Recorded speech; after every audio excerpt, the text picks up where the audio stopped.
Bueno, bienvenidos nuevamente a nuestro estudio de la vida de Jesús. Estamos viendo los pasajes más significativos o de los que creemos que podemos sacar mayor provecho para aprender a Cristo, para poder imitarlo, para poder ser cada día más como Él. La semana pasada veíamos un pasaje en donde pues, se reflejaba la gloria de Jesús, se reflejó la gloria de Jesús como en ninguna otra parte, creo yo, de su ministerio, que fue el tema de la transfiguración, donde los discípulos realmente pudieron ver su gloria en toda plenitud.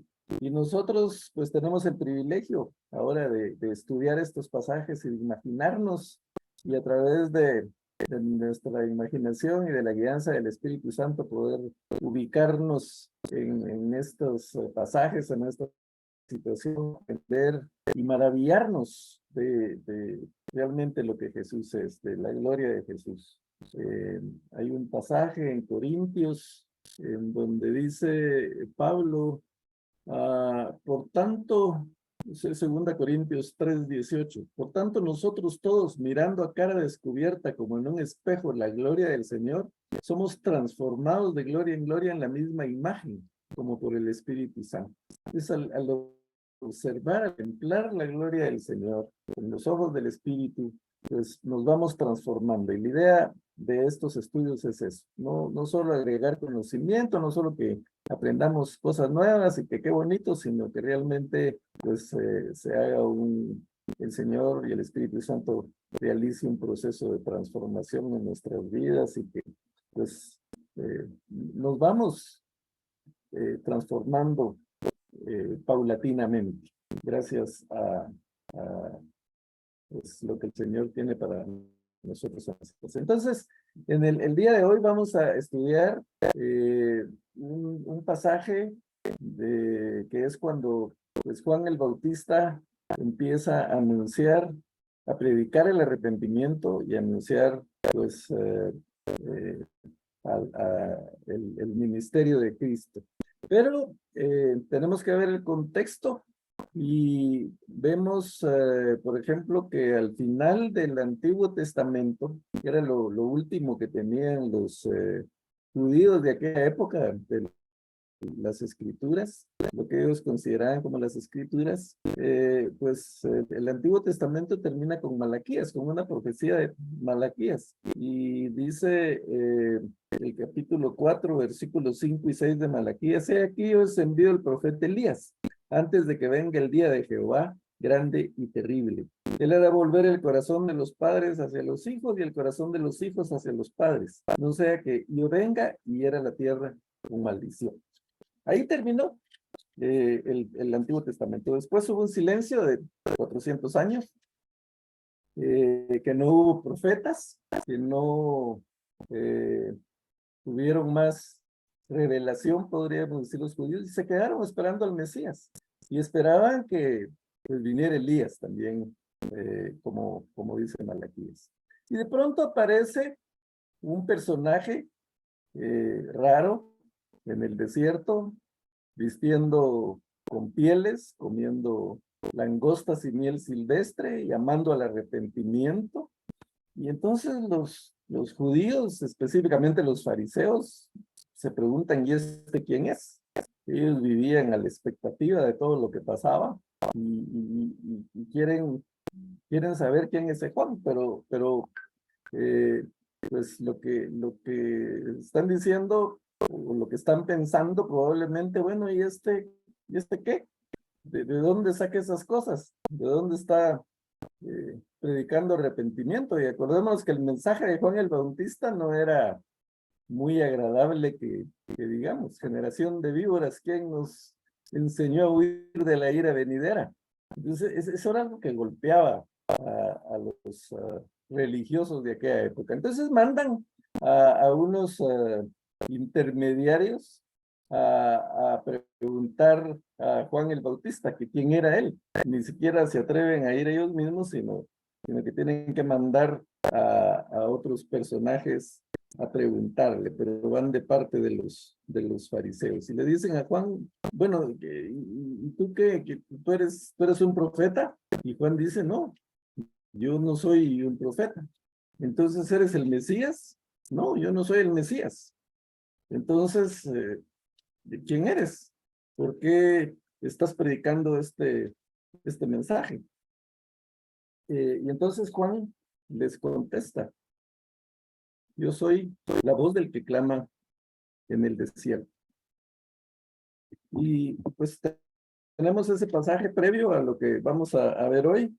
Dice Juan, ¿qué puede ser? ¿Eres tú el hijo? No, tú el profeta. No. ¿Quién eres? Para que demos respuesta a los que nos enviaran. ¿Qué dices?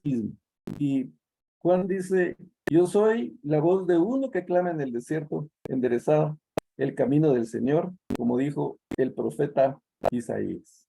Aquí Juan se concreta a citar la profecía de Isaías.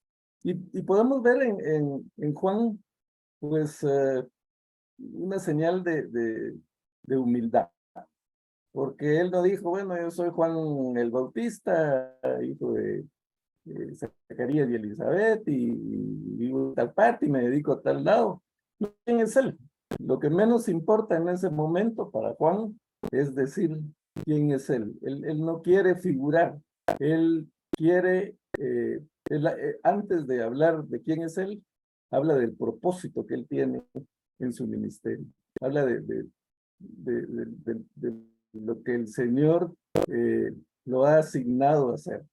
Y pues sabemos la semana pasada que hablábamos de la transfiguración. Recordemos que los discípulos le dicen a Jesús después de que ven ese evento glorioso, le dicen, bueno, ¿cómo dicen las escrituras que Elías tenía que venir primero? Y nosotros, pues, primero te vimos a ti, te conocimos a ti y no hemos visto a Elías. Y Jesús les dice, pues, les digo que Elías ya vino, hicieron con él lo que quisieron. Y se refería específicamente a Juan el Bautista, y él aclara después que es Juan el Bautista. Y no es que Juan el Bautista sea una reencarnación de Elías, sino simplemente Juan el Bautista tiene un propósito como el que tenía Elías, de preparar el camino del Señor. Y recordemos que las profecías tienen un cumplimiento inmediato y un cumplimiento a largo plazo. Y esa profecía de Isaías, de que viene uno que clama en el desierto, se cumple Juan el Bautista cumple esa profecía anunciando el ministerio como lo tenía que anunciar Elías, pero pues sabemos que al final de los tiempos, pues nuevamente va a volver Elías. De hecho, se cree que los dos testigos que menciona el Apocalipsis son Moisés y Elías, uno representando la ley y el otro representando los profetas. Pero bueno, el punto es que Juan el Bautista está como muy claro de quién es Cristo, de quién es Jesús, y está muy claro de quién es Él, de quién es Él mismo, cuál es su propósito y cuál es su ministerio. Eso es lo que está cumpliendo. Y pues con este preámbulo entramos a ver el estudio de hoy que pues, le hemos llamado a Jesús, León o Cordero. Yo lo puse como una interrogante, pero pues vamos a ver pasajes en donde se vive Jesús eh, tanto como león o como cordero. Entonces, voy a pedir que me lean alguien que me haga el favor de leer Juan 1, 29 al 34.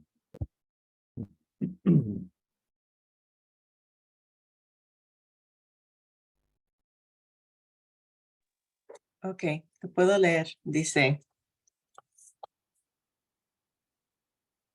Al día siguiente, Juan vio a Jesús que se acercaba a él y dijo, aquí tienen al Cordero de Dios que quita el pecado del mundo.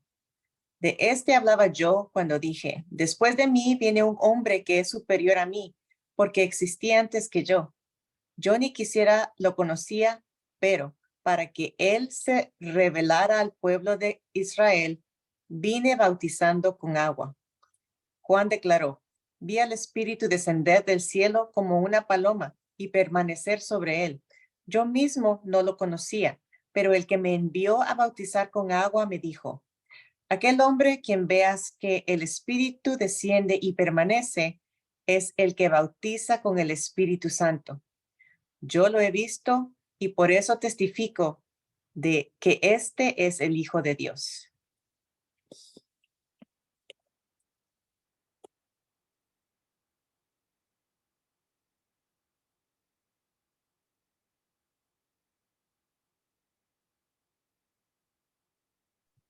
Bueno, entonces Juan, el apóstol Juan aquí de Juan el Bautista. Y pues nos empieza de cuando Juan ve a Jesús. Recordemos que Juan el Bautista pues bautizó a Jesús.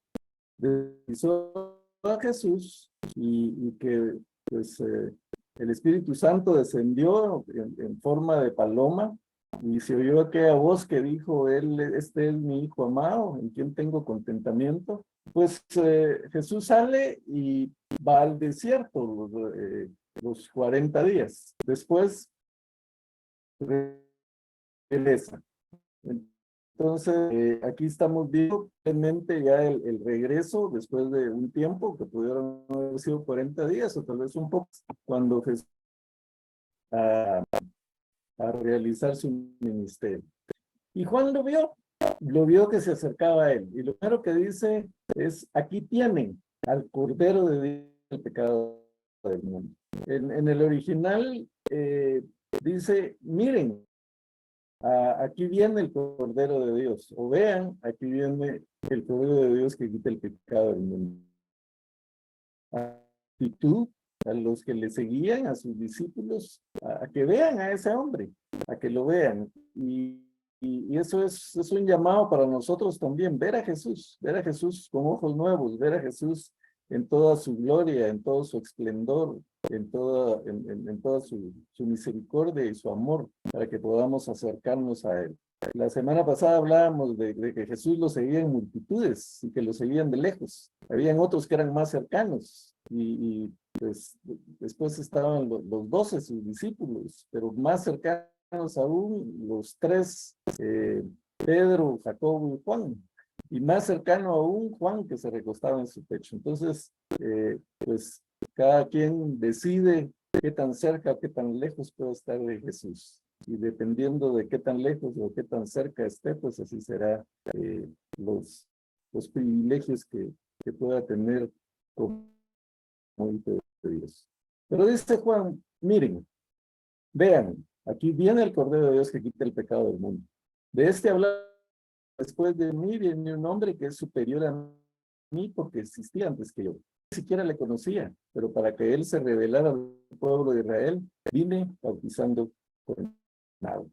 Juan, como dije anteriormente, sabía exactamente quién era Cristo, sabía exactamente quién era Jesús, que él era el Cristo, sabía perfectamente cuál era el ministerio de Jesús, cuál era el propósito de Jesús, sabía quién era él, su condición.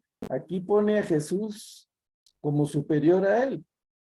Dice, después de mí viene un hombre que es superior a mí, porque existía antes que yo. No solo es superior en rango, sino también en su existencia, en su eternidad. Y es curioso porque Juan el Bautista tendría que ser mayor que Jesús, tal vez unos 15 días mayor que porque había sido concebido antes. Sin embargo, dice, es antes que yo porque existía. Y aquí de alguna manera reconoce la eternidad de Jesucristo, que como dice Juan el apóstol, ya en el principio era el Logos estaba con Dios y el Logos era Dios. En el principio de todo, pues Jesús ya existía y eso es lo que Juan refleja. Entonces, vemos la humildad de Juan, vemos cómo Juan se ubica, vemos cómo Juan le da toda la supremacía a Jesús. Más adelante vemos que Juan tenía sus discípulos, sus seguidores, pero él les dice, este es el Cordero de Dios. Y los seguidores de Juan deciden seguir a Jesús. Se habla de dos en especial, dos discípulos de Juan que siguieron a Jesús, y sabemos que uno es Andrés, porque la Biblia lo dice, el apóstol Juan lo relata en Juan, en su libro, pero el otro no se dice el nombre, solo se habla de Andrés. Entonces, hay mucha evidencia que nos dice que el otro discípulo que sigue a Jesús, que era discípulo de Juan el Bautista, que siguió a Jesús, es el mismo Juan, porque él no se menciona a sí mismo dentro de su libro. Incluso cuando habla de sí mismo, dice el discípulo al que Jesús amaba, habla en tercera persona, no en primera.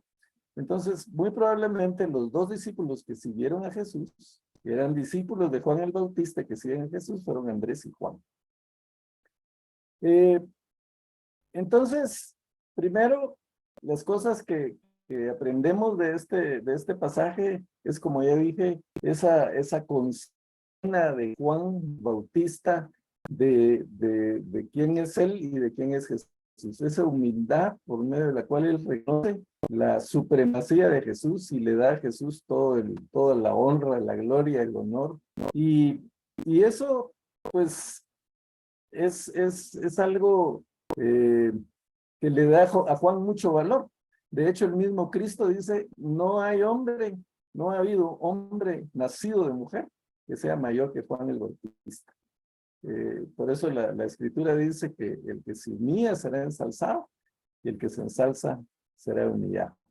El que le da la supremacía a Cristo, pues obviamente tiene su recompensa. Y eso es una enseñanza porque, pues lamentablemente hay líderes, hay incluso pastores que, pues como que toda la honra es para ellos, ¿verdad? Empiezan a ser o a sentirse como que más importantes que el objeto de su adoración. Y a veces la misma gente tiene la culpa porque los ensalza tanto que se olvidan de que a quien están siguiendo es a Jesucristo y no a su líder o a su pastor. Pero este no es el caso de Juan el Bautista. Juan el Bautista se ubica, sabe perfectamente quién es él y le conoce y le da todo el reconocimiento a Jesús. En el versículo 32, más adelante, Juan declara, vi al Espíritu descender del cielo como una paloma y permanecer sobre él. Yo mismo no lo conocía, pero el que me envió a bautizar con agua me dijo, aquel sobre quien veas al Espíritu descender y permanecer es el que bautiza con el Espíritu Santo. Yo lo he visto y por eso testifico que este es el Hijo de Dios. Entonces, vimos en unos pasajes anteriores cómo Pedro le dice a Cristo, tú eres el Cristo, el Hijo del Dios viviente. Y Cristo le dice, eso no te lo reveló carne ni sangre, sino te lo reveló el Espíritu Santo. Vemos aquí quién le reveló a Juan el Bautista que Jesús era el Hijo de Dios, que Jesús era el Cordero, que quita el pecado del mundo, pues obviamente el Espíritu Santo. ¿Cómo se lo reveló? No sabemos exactamente si fue una teofanía o de qué manera Dios le reveló a Juan el Bautista, pero Dios le habló a Juan el Bautista y le dijo, vas a bautizar en agua, pero viene alguien que va a bautizar con el Espíritu Santo. ¿Y cuál va a ser la señal? Pues vas a ver al Espíritu Santo descender sobre él. No podemos ver al Espíritu Santo, pero esa figura que apareció como forma de paloma, pues simbolizaba al Espíritu Santo. Recordemos que Noé, cuando se terminó el diluvio, apareció una paloma con una ramita de olivo y pues eso significaba, pues primero la paloma es símbolo de de humildad, de mansedumbre, y el olivo, pues, también del Espíritu del Señor. Entonces, el Espíritu Santo le reveló a Juan no solo quién era Jesús, sino le reveló el ministerio de Jesús, porque ya Juan está diciendo que él va a ser el Cordero de Dios que quita el pecado del mundo. ¿Y qué significa eso? ¿Qué significa esa expresión? ¿Por qué el Cordero? Bueno, yo recuerdo aquel pasaje, y ustedes lo conocen muy bien, en donde Dios le pide a Abraham que sacrifique a su hijo, a su único hijo, a Isaac. Y Abraham obedientemente toma al muchacho, le pone la leña sobre la espalda y se lo lleva a un lugar indefinido. Y el muchacho, pues muy obediente, va con Abraham, pero el muchacho le pregunta, Padre mío, le dice, tenemos la leña para el sacrificio, tenemos el fuego para el sacrificio, vamos al lugar donde lo vamos a hacer. ¿Dónde está el cordero para el sacrificio?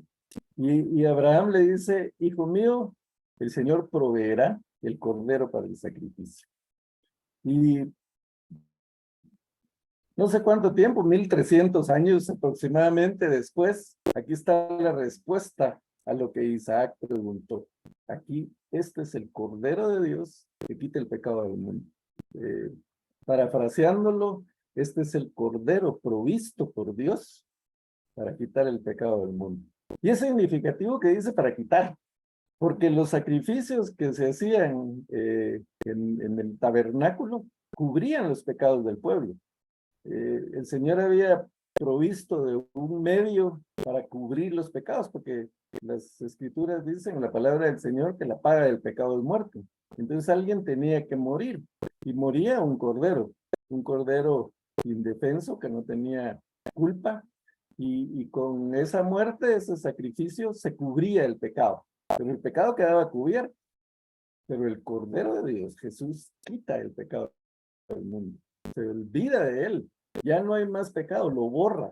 Él borra nuestras transgresiones y borra nuestros pecados. Por eso yo me he topado con gente que dice, hermano, a mí me cuesta seguir a Cristo, yo no puedo ser un buen cristiano o una buena cristiana porque he hecho muchas cosas malas, tengo un pasado donde cometí muchos errores. Hermano, olvídese, el Señor ya borró eso, Él lo quitó. Él no cubrió nuestros pecados, Él nos cubre los pecados, sino Él los quita, los borra, los desaparece, no se acuerda más de eso, no existen más. Y el verbo es un verbo continuo, presente, o sea, Juan no dice, Él quitará el pecado, no dice el pecado, sino dice, Él quita, es constante, es permanente, todo el tiempo Él está quitando nuestros pecados, Él está borrando de nuestros pecados. Entonces, ahí pues relacionamos esta historia con el Antiguo Testamento, y otra relación que tenemos del Cordero es, recordemos la liberación del pueblo de Israel de la esclavitud de Egipto. La última instrucción después de las plagas, la última plaga, Dios les dio, Dios le dice a Moisés, diles que maten un cordero y que la sangre del cordero la pongan en los dinteles de las puertas, cubran la puerta con la sangre del cordero. Entonces cuando pase el ángel de la muerte, va a ver la sangre en los dinteles, y entonces va a salvar a los primogénitos. Pero el que no tenía la sangre del cordero, todos los egipcios, todos los primogénitos murieron, hasta de los animales. Pero el pueblo de Israel se salvó la sangre del cordero, que ya tipificaba pues lo que Cristo iba a hacer en la cruz del Calvario. Y a través del Éxodo vemos miles de corderos sacrificados cubriendo los pecados del pueblo, pero como dije, solo los cubrían. Y el Cordero de Dios es el único que puede quitar el pecado del mundo. Entonces Juan el Bautista ya está profetizando lo que vino a hacer, que vino a morir como un cordero. Y dice, yo ni siquiera le conoce. Otra cosa que llama la atención, porque Juan el Bautista y Jesús eran primos. Entonces, es un poco raro que diga no le conocía, pero veo es que Juan el Bautista, de quién era Jesús, hasta que el Espíritu Santo se lo revela. Como ya dijimos, no sabemos de qué forma se lo, pero sí le aclara perfectamente quién es Jesús y cómo el ministerio que va a realizar Jesús. Bueno, sigamos entonces. Ya estamos viendo a Jesús como el Cordero de Dios. Ya vemos esta faceta en la vida de Jesús como un Cordero que voluntariamente vino a dar su vida en la cruz, vino a derramar su sangre para que por medio de su sangre pues nosotros pudiéramos obtener el perdón de los pecados. Y fíjense que Jesús ama a su Padre. Jesús ama a Dios, obviamente. Y sin embargo, Él vino a dar su vida por los que odian a Dios, por los pecadores. Porque Dios así lo quiso. Él mandó a su Hijo a morir por los pecadores. Jesús dijo, yo no vine por los justos, vine por los pecadores. Eso nos revela el gran amor de Dios.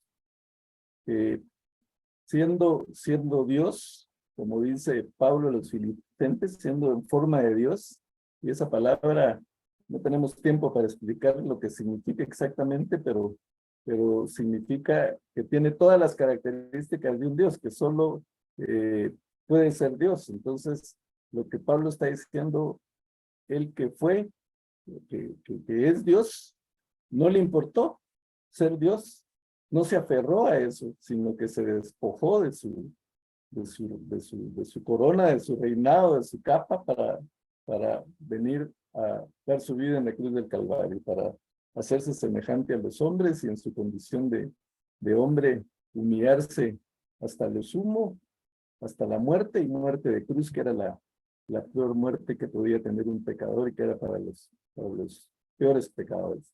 Entonces Juan reconoce que él, por medio del Espíritu Santo, le fue revelado quién era Jesús, que Jesús era el Cristo, como se le reveló a Pedro, también el Espíritu Santo. Y vemos cómo el Espíritu Santo guía a Jesús desde su nacimiento. Sabemos que Jesús fue concebido por obra y gracia del Espíritu Santo, como el ángel se lo anunció a María. Después, al inicio de su ministerio, pues el Espíritu Santo lleva a Jesús al desierto. El Espíritu Santo desciende en forma de paloma cuando Jesús es bautizado. El Espíritu Santo, a través del Espíritu Santo, Cristo hace milagros, a pesar de que los fariseos lo acusan de que él saca los demonios por Belcebú, pero sabemos que es por el Espíritu Santo. Y el Espíritu Santo está con él hasta su crucifixión en la cruz del Calvario y su resurrección. Permanentemente el Espíritu Santo guió, estuvo con Cristo, lo alentó como ser humano, como hombre que era, lo fortaleció y permanentemente la obra del Espíritu lo guió. Pablo dice que a los que seguimos a Cristo, pues el Espíritu Santo también nos guía, pero en nosotros podríamos decir que no es permanente, sino cuando necesitamos, pues el Espíritu Santo está ahí. Y a veces nosotros mismos contristamos al Espíritu y lo alejamos. Pero en el caso de Cristo, el Espíritu Santo estuvo permanentemente con él y en todo su ministerio. Entonces vimos esta faceta de Jesús como Cordero, como el Cordero de Dios que quita el pecado del mundo. Pero vamos a otro pasaje. Ya Juan declaró que Jesús es el Cordero. Ya Juan declaró prácticamente cuál va a ser el ministerio de Jesús, dar su vida en la cruz del Calvario como Cordero, pero aquí dice que él vio al Espíritu permanecer sobre él, y dice, aquel que veas el Espíritu desciende, es el que bautiza con Espíritu Santo, está revelando lo que Jesús va a hacer. Juan bautizaba con agua, que el agua significaba para los judíos purificación, y entonces Juan, al bautizarlos, pues como que los está purificando, pero dice, los va a bautizar con Espíritu Santo y fuego. Y vemos posteriormente en Pentecostés cómo se cumple esto, que el Espíritu Santo se derrama sobre los apóstoles y posteriormente pues vemos el derramamiento del Espíritu Santo sobre muchas personas. Otra cosa interesante es que Juan dice, yo lo he visto y por eso testifico que este es el Hijo de Dios. Juan el apóstol también dice en primera Juan, nosotros testificamos de lo que hemos visto con nuestros propios ojos, de lo que hemos vivido. No es que nos haya contado un tercero, nosotros vimos eso, nosotros vimos a Cristo, vimos la resurrección de Cristo. Tanto Juan el Bautista como Juan el apóstol y como los otros evangelistas, pues obviamente están dando testimonio de lo que vieron, de lo que vivieron, de su fe. El mismo Pablo, que no estuvo personalmente con Jesucristo, pues recibió revelación directa de Jesús. Entonces, por eso él también podía testificar de lo que pues él había vivido personalmente. Entonces, tenemos la faceta de Jesús como Cordero, tenemos la faceta de Jesús como Hijo de Dios, y aquí vamos a ver la faceta de Jesús como Cordero. Y para eso nos tenemos que ir al libro de Apocalipsis. Hay que aclarar, hermanos, que el libro de Apocalipsis es un libro con mucha simbología. No vamos a pretender profundizar mucho en esto. Yo anteriormente he dicho que no soy como muy fanático de enseñar el Apocalipsis, porque primero para enseñarlo de verdad hay que enseñar toda la Biblia, porque para entender el Apocalipsis tenemos que ir desde el Génesis hasta el final. Y por otro lado hay mucho misterio que no podemos arrogarnos del privilegio de que pues, podemos entender todos los misterios que están ahí. Y hay mucho simbolismo, que también ese simbolismo lo podemos ver a través del mismo libro de Apocalipsis, a través del libro de Daniel, a través de pues, muchos otros libros de la Biblia. Entonces sí es bastante complejo el poder dar una interpretación así como podríamos decir certera. Además, mucha gente le atrae estudiar el Apocalipsis porque hay muchos que le tienen miedo al Apocalipsis, a todo lo que ahí dice. Y realmente el Apocalipsis es un libro de victoria, un libro de gozo, porque nos habla de nuestra redención, de nuestra salvación, de las bodas del Cordero. Todas los males que hay ahí no son para nosotros, es simplemente la justicia divina. Pero bueno, entrando al capítulo 5 de Apocalipsis, y es un pasaje que no podemos ver sin el contexto. Tenemos que ver lo que dice el capítulo 4 también, en donde se habla de que Juan en el espíritu vio un trono establecido en el cielo y en el trono uno sentado. El aspecto del que estaba sentado era semejante a piedra de jaspe y cornalina, y había alrededor del trono un arco iris semejante en aspecto a la esmeralda, y alrededor del trono habían 24 tronos, y vi sentados en los tronos a 24 ancianos, vestidos de ropas blancas, con coronas de oro en sus cabezas. Y del trono salían relámpagos y truenos y voces, y delante del trono ardían 7 lámparas de fuego. Entonces, aquí Juan está relatando lo que vio en la isla de Patmos, y vemos que el que está sentado en el trono es Dios, porque de ahí salen relámpagos, truenos y voces, y delante del trono como un mar de vidrio semejante al cristal, y junto al trono y alrededor del trono 4 seres vivientes llenos de ojos delante de ellos. Y pues los seres vivientes y los ancianos no cesaban de decir: Santo, Santo, el Señor Dios Todopoderoso, el que era, el que es y el que ha de venir.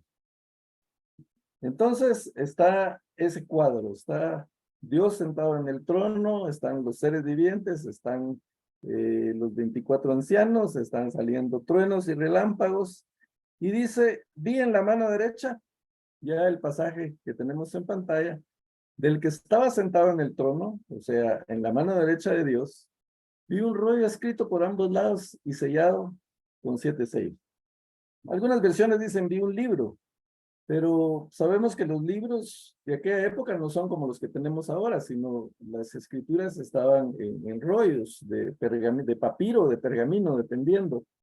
Y esos rollos, pues, se abrían para poder leerlos, como cuando Jesús en la sinagoga le dan el rollo de Isaías, él lo abre y busca el pasaje que quiere ver, lo desenrolla, porque se iban enrollando de un lado y desenrollando del otro, y así pues se iba leyendo y buscando los pasajes. Y estos rollos, cuando era un documento importante, cuando era un documento oficial, pues se sellaba, se le ponían aquellos famosos sellos que se derretía como cera, ¿verdad? Y se le ponía, pues si era un emperador, ponía su anillo ahí para que no lo pudieran abrir, solo el destinatario podía romper el sello. Los documentos importantes, por ejemplo, se dice que el testamento del emperador romano Vespasiano estaba sellado así con varios sellos para que no cualquiera lo pudiera ver. Entonces Juan ve a esta imagen de Dios que en su mano derecha tiene un documento muy importante, un documento que está sellado con 7 sellos. Y sabemos el número 7 en la Biblia tenía la totalidad, perfección, y entonces está perfectamente sellado. Y aparece un ángel que proclama a gran voz, que lanza un reto, por decir así, a la multitud, a la muchedumbre. ¿Quién es digno de romper los sellos y de abrir el rollo? Dice el ángel a gran voz. Y dice Juan, pero ni en el cielo, ni en la tierra, ni debajo de la tierra hubo nadie capaz de abrirlo ni de examinar su contenido. No había nadie capaz de acercarse al trono de Dios. No había nadie capaz ni digno de tomar aquel rollo y de poder abrirlo. ¿Y por qué? ¿Qué contenía ese rollo? ¿Por qué era tan importante? Pues ese rollo pues tenía el propósito de Dios para la redención de su pueblo y juicio para los impíos.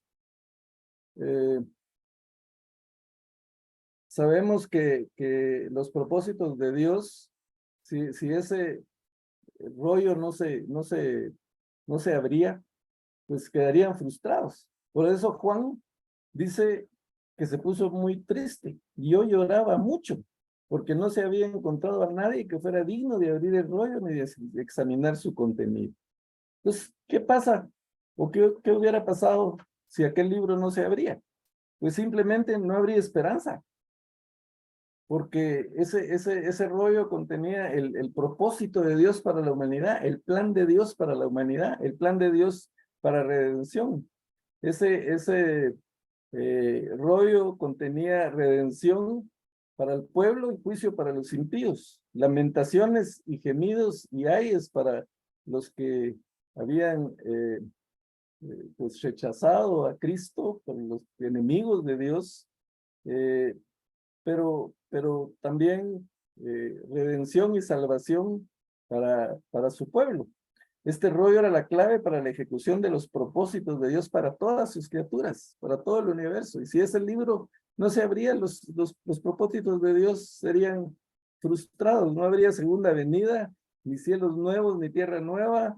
Todas las oraciones de los santos quedarían sin respuesta y no se cumpliría el anhelo de la iglesia de esperar las bodas del Cordero, la redención del Señor, porque este rollo pues tenía la historia desde la venida de Cristo y su resurrección hasta el final de los tiempos, cuando Cristo viene por segunda vez y cuando Cristo pues ejecuta el juicio para los impíos, pero redime a su iglesia y toma a su iglesia en las nubes para las bodas del Cordero. Entonces Juan está triste porque está viendo que no hay nadie que sea digno.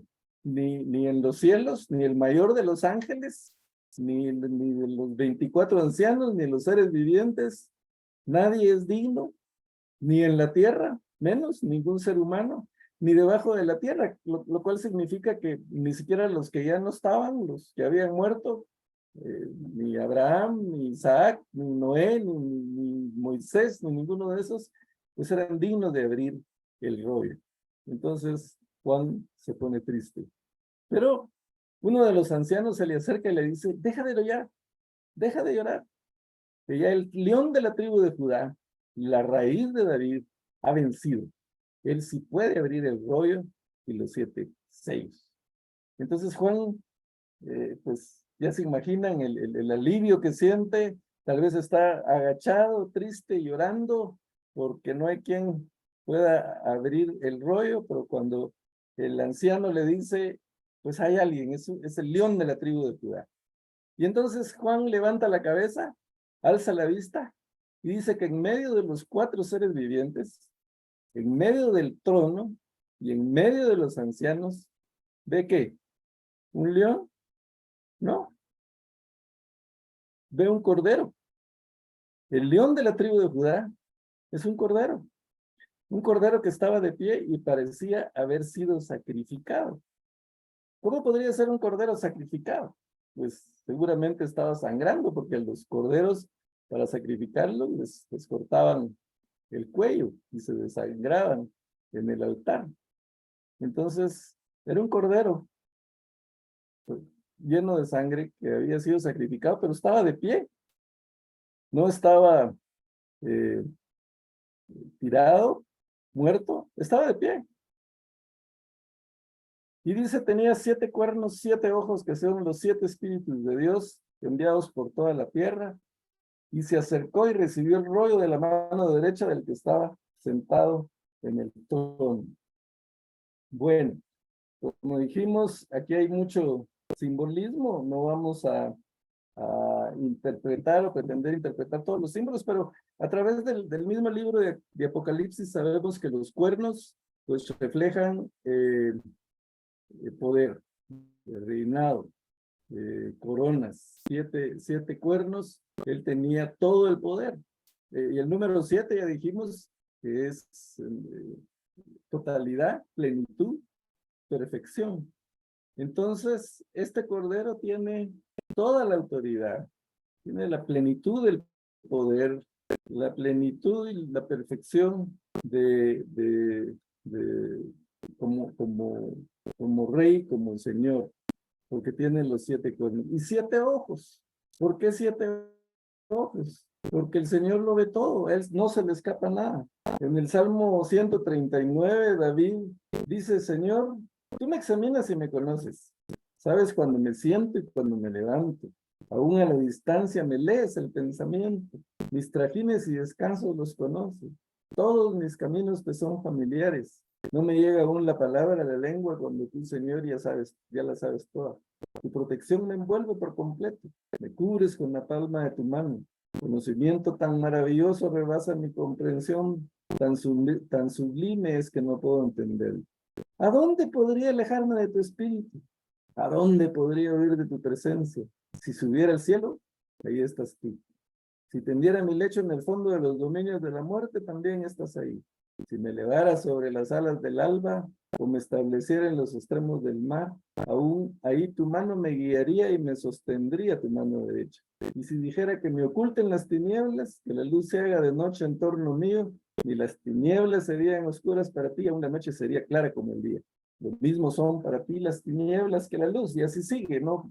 Podemos leer todo el Salmo, pero esto es una muestra de que el Señor no solo tiene toda la autoridad, no solo tiene todo el poder, no solo tiene toda la majestad, no solo tiene toda la omnipotencia, sino que además Él lo sabe todo, Él lo ve todo. Sus 7 ojos es la plenitud de lo que el Señor ve, nada se escapa de su control.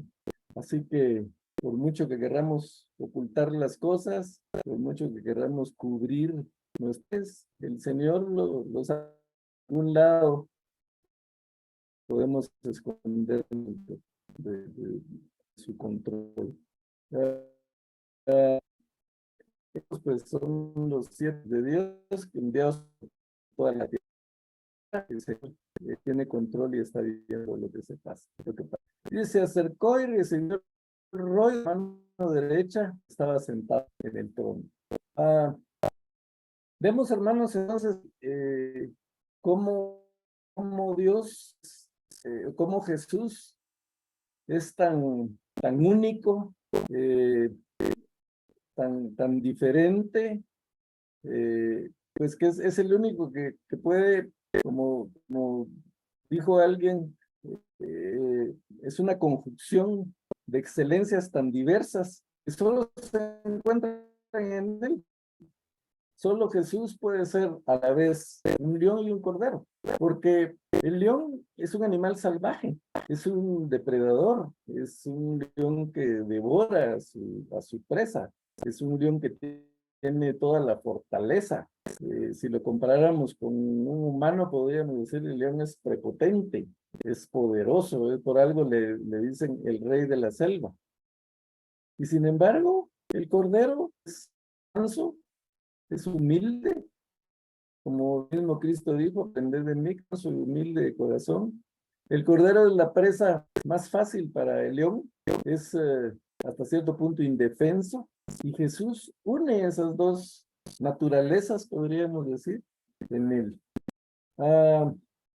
Hay unos escritos, las crónicas de Narnia, incluso pero son varias. Es como una serie de escritos. Pero básicamente las crónicas de Narnia, que fueron escritas por C.S. Lewis, un famoso escritor y orador cristiano, es la historia de unos niños que entran a un ropero. Y en el ropero, pues es un mundo mágico. Y en ese mundo mágico, pues se encuentran animales que hablan y una serie de cosas. Y entonces aparece un león, creo que se llama Aslan, león, que aparece y todo esto tiene muchos simbolismos también. El ropero, pues simboliza como que el reino de Dios. Basado en lo que en lo que Jesús dijo, dejen que los niños vengan a mí porque ellos es el reino de los cielos. Y el león representa a Jesús. Entonces, una niña que pregunta, ve al león y obviamente, pues se imaginan lo que es ver un león de cerca, ¿verdad? Da temor y la niña se siente temerosa. Entonces pregunta si es seguro estar cerca del león, o si el león no es peligroso. Y entonces otro que está ahí, Edmundo, que creo yo, le contesta, por supuesto que es peligroso, pero es bueno. Y eso es Jesús.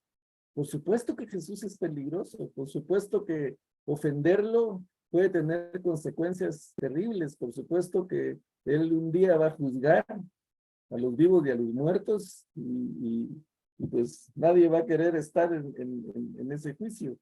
En el mismo libro de Apocalipsis leemos en el capítulo 6 que dice, 6:15, y los reyes de la tierra, y los grandes, los ricos, los capitanes, los poderosos, y todo siervo y todo libre se escondieron entre las peñas de los montes, y decían a los montes y a las peñas, caed sobre nosotros, y hednos del rostro de aquel que está sentado sobre el trono y de la ira del cordero.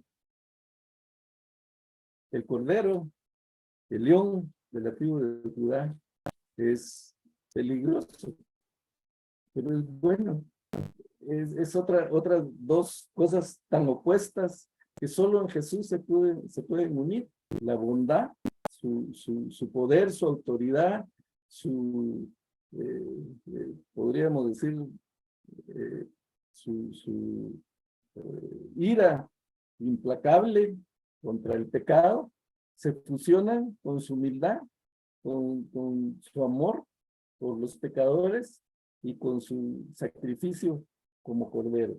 Otra de las cosas que se unen. Por eso la respuesta a la niña, por supuesto que es peligroso, pero es bueno. El león de la tribu de Judá. ¿Y dónde viene la expresión? Ya hablamos del origen del cordero, de la naturaleza del cordero, pero ¿por qué el león de la tribu de Judá? Bueno, también tenemos que remontarnos al Génesis. Cuando Jacob está a punto de morir, llama a 12 hijos y a los patriarcas de las tribus de Israel y los bendice. Y cuando bendice a Judá, él lo compara como un cachorro de león, que de su descendencia va a venir el Mesías, que de su descendencia va a venir el que va a salvar al pueblo de Israel. Entonces, sabemos que Jesús, en su humanidad, pues era de la tribu de Judá, descendía de la tribu de Judá, igual que David, y por eso dice la raíz de David. Ahora, Jesús es antes que David, no David antes de Jesús. Entonces, pues es un poco complejo que diga la raíz de David y no al revés. Pero, ¿qué es una raíz o cuál es el objetivo de la raíz? Bueno, cuando un árbol se corta, pero se deja la raíz, ese árbol retoña, no muere, porque le queda la raíz. Si le arrancan la raíz, pues ahí sí, el árbol muere, o si muere la raíz, muere el árbol. Pero si la raíz está viva, aunque corten el árbol, aunque dejen solo un tronquito, eso va a retoñar. Entonces, ¿qué fue lo que pasó con David? Dios le hizo una promesa a David. Le dijo, de tu descendencia va a venir alguien que va a reinar. O sea, nunca va a faltar un trono en tu casa. Yo te voy a edificar casa, le dice. Y le dice edificar casa como diciendo, te voy a edificar una descendencia. Y esa descendencia tuya va a reinar eternamente. ¿Y qué pasó? Nació Salomón, de la descendencia de David, hijo de David, pues Salomón murió. Después de Salomón, pues vino su hijo, pero que también murió. Y así se sucedieron todos los reyes de Judá, 20 reyes de Judá, y todos murieron. Entonces podríamos decir, la promesa de Dios para David no se cumplió, porque toda su descendencia murió. Pero estaba el retoño, ese que estuvo muerto y ahora está vivo, de ese árbol que se cortó, pero quedó esa raíz que retoñó. Entonces, esa es la raíz de David, Jesús, la promesa cumplida, la promesa de Dios a David que se cumplió en la persona de Jesús. Y dice, ese león ha vencido. Él sí puede abrir el rollo. Él sí es digno. Él está en medio de los seres vivientes, de los ancianos, en medio del trono, porque Él es el único capaz. Dice, en medio de los 4 seres vivientes del trono de los ancianos, a un cordero que estaba de pie y parecía haber sido sacrificado. Tenía 7 cuernos, 7 ojos, que son los espíritus de Dios enviados por toda la tierra. Se acercó y recibió el rollo de la mano derecha del que estaba sentado en el trono. ¿Por qué? Jesús era digno de abrir ese rollo, porque Él había sido sacrificado. Irónicamente, al morir como cordero, le dio la dignidad de poder ser el león de la tribu de Judá, que podía abrir ese cero, y solo Él podía cumplir el plan de Dios para la humanidad. Él es el único que puede cumplir los propósitos de redención de Dios para la humanidad. Si Jesús no hubiera muerto en la cruz como un cordero, seguiríamos pagando por el pecado o el error de Adán y Eva. Pero Él vino a reparar lo que el primer Adán había hecho. Por eso Jesús se le llama el postrer Adán, porque Él reparó el error del hombre, el error de Adán. Entonces Él es el único digno porque Él es el cumplimiento, Él es el que puede ejecutar ese plan de Dios para la humanidad. Es el único que podía realizar ese plan, es el único que podía darnos redención, el único digno de poder juzgar al pecador y el único digno de poder darnos perdón y salvación. Entonces, Jesús es el único que puede unir tantas naturalezas opuestas, tantas facetas diferentes, diversas.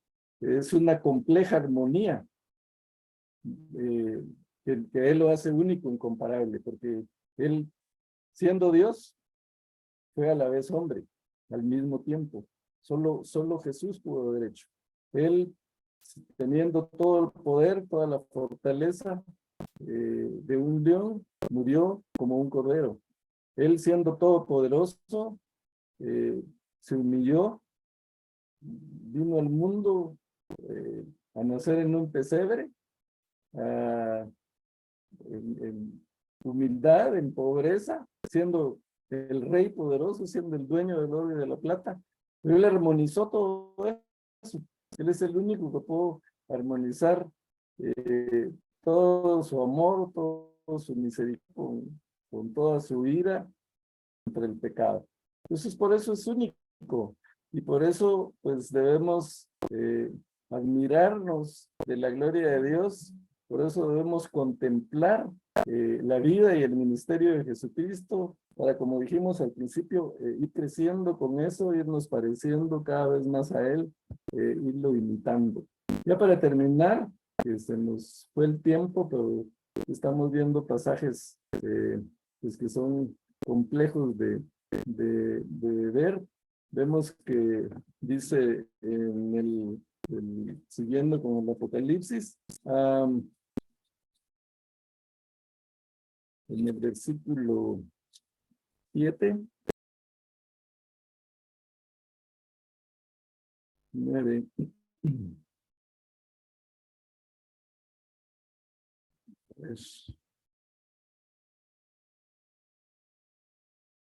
Dice entonces, cuando lo tomó, Apocalipsis 5:8, los 4 seres vivientes y los 24 ancianos se postraron delante del Cordero.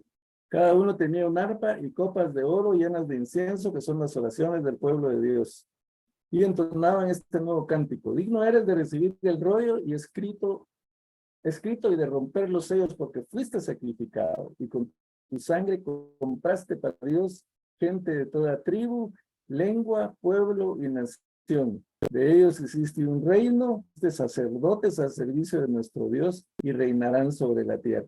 Miren qué hermoso.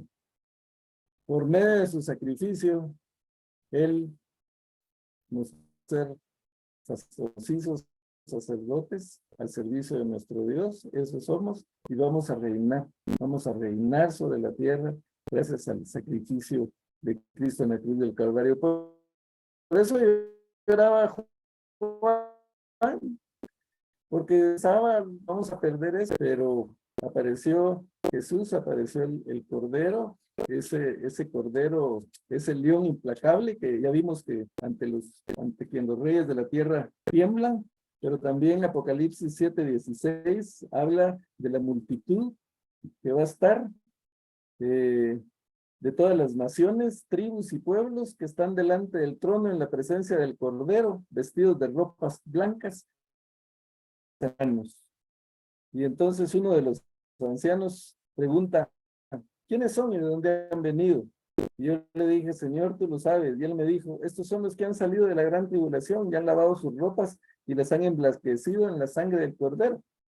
Por eso están delante del trono de Dios y le sirven día y noche en su templo. Y el que está sentado sobre el trono extenderá su tabernáculo sobre ellos. Ya no tendrán hambre ni sed sobre ellos, ni calor alguno, porque el Cordero que está en medio del trono los pastoreará y los guiará a fuente de aguas de vida, y Dios enjugará toda lágrima de los ojos de ellos. Es el león terrible e impacable para los pecadores. Es ese mismo Cordero que está en medio del trono y que nos va a pastorear, nos va a guiar a fuentes de aguas de vida, y que va a enjugar toda lágrima de los que nos iglesias hasta el fin. Muy bien, terminamos con esto.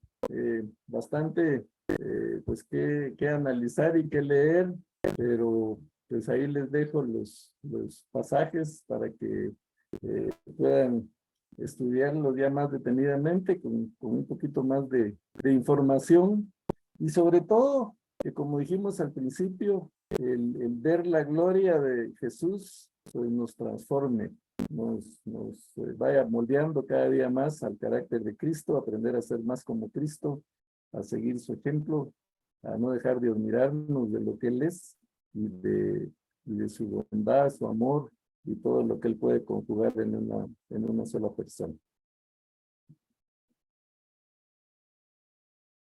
Muy bien. ¿Dudas, comentarios? ¿Todo bien? ¿Todo claro? Pues los enredé más. No, claro, hermano Walter. Yo agradecida porque nos recuerda la magnificencia de lo único que es nuestro Señor Jesús. Porque Él Sí. es grande, es el Rey y tenemos que seguir adelante. Le agradezco mucho. Bien, gracias a ustedes por su atención siempre. Seguimos la próxima semana, si el Señor lo permite, y pues qué bueno por los que están aquí, y pues bendiciones también a los que van a estar oyendo posteriormente la grabación.